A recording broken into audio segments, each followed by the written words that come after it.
We'll guide you through how to check if an iPhone is refurbished or brand new or a replacement.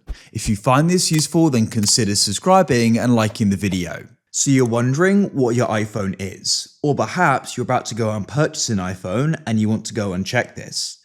We're going to guide you through how it's done. Make sure you watch this full guide so you don't go and miss some important information or checking how it's done. Without any other further ado, let's go and get started.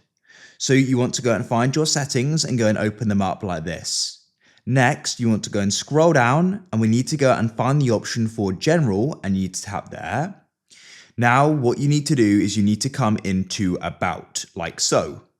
Now, what you want to do is you want to go and look at model number and you want to go and look at the first number or letter, I should say. So you can see mine is M. M means it came brand new. So this means it was brand new.